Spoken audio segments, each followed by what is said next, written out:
Magandang hapon mga ka-farmers. So dito tayo ngayon sa bukid mga ka-farmers. Yung i-share ko ngayon mga ka-farmers, yung isang pamaraan sa paglinis ng abaka mga ka-farmers. Ang paglinis noon at saka ngayon, yun ang ating pag-usapan ngayon mga ka-farmers. So dito tayo sa abakahan mga ka-farmers, mga puno-puno ng abaka. I-share ko sa inyo kung paano maglinis yung makabagong pamamaraan mga ka-farmers kaysa dati.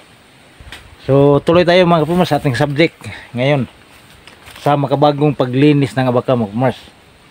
Okay, dito yung puno ng abaka. So ipakita ko sa inyo kung paano linisan yung ating abaka.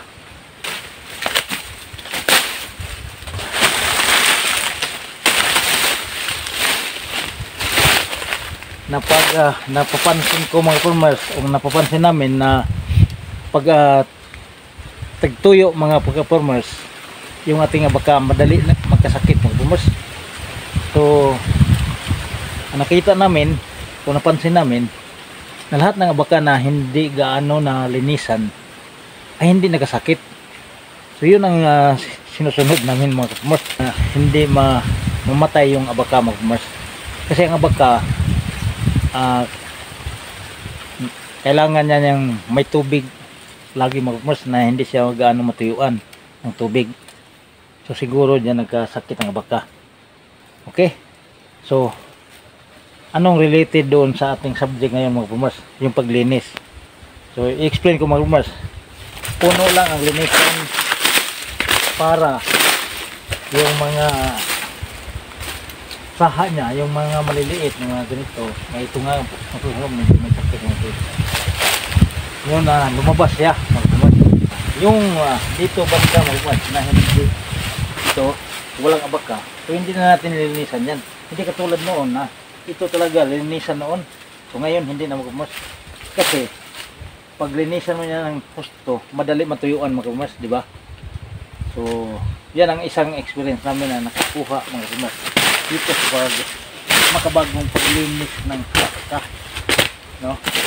So experience namin tama ang mga farmers, bawasan yung pastay ng dahon,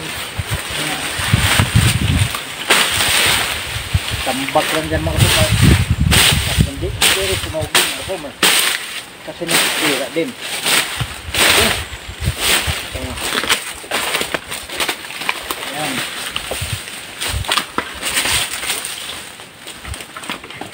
So yun mga farmers, dyan banda na walang abaka, hindi natin linisan yan. Yung mga puno-puno lang ang natin, ang purpose lang doon na maganda yung mga suhi niya mga farmers sa paglabas ng kuwan, hindi siya maabalad pag habang siya ay lumalaki. Nalinisan ako doon. So dito lang na ako na in-explain ko lang mga farmers. So yun ang mga farmers, yan ang ating abaka paglinis. So yan, puno-puno yan. Akala mo na linis yan dyan sa walang abaka mo mas, pero wala, tinatambak lang natin yung mga patay na dahon ng abaka at saka yung mga upak niya mga farmers, diba?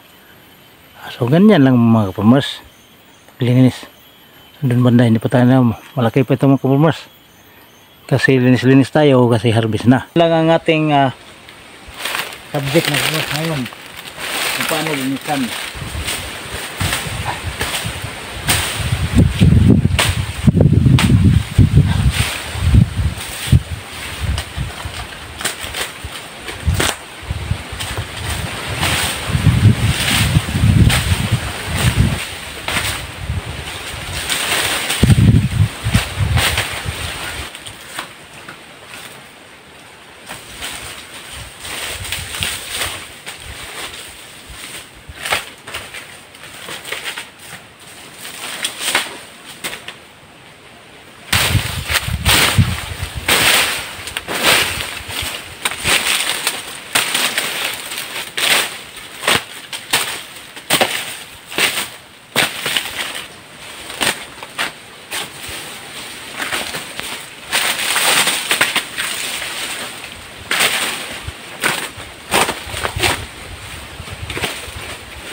So itong tinuro ko mga kapumers sa paglinis ng abaka, isa itong proseso na kung saan o kung bago ka mag-harvest, ganito talaga linisan mga kapumers. Yun. So pangalawa mga kapumers, yung dati na paglilinis mga kapumers, talagang linis na linis yan yung dati. Dinadamuhan talaga mga kapumers, yung bunutin talaga yung damo nung dati. Pero napansin namin, hindi, wala pang sakit noon mga kapumers. Napansin namin noon na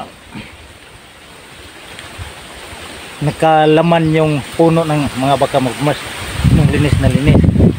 So yung isa na pinag-isipan namin noon hanggang dumating yung sakit mga kapumers, no? So siguro mga kapumers, mayroon kayong ang aral sa bagong pamamaraan mga kapumers sa ngayon kaysa dati. So kung linis na linis, di ba sabi ko kanina, kung linis na linis yung mga puno ng ating abaka, so wala nang damo, madali matuyuan, madali pumasok ang sakit, lalo na sa tagtuyo mga farmers, na tag-init, no, madali matuyuan. So yun. So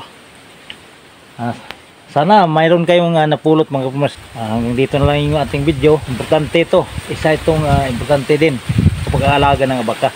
Okay, so sana nakalike na mga farmers sa lahat ng mga baguhan dyan. Pakipindot ng ating subscribe button. Gusto niyo yung mga ganitong tips tungkol sa baka, lalo na yung gustong magtanim ng baka, mag-notify mga farmers para lagi niyong makikita ang ating mga video dito sa bukid. Mayroon pa tayong mga video din na minsan doon sa dagat mga farmers, pero hindi gaano mga farmers. Okay, maraming salamat. Bye bye.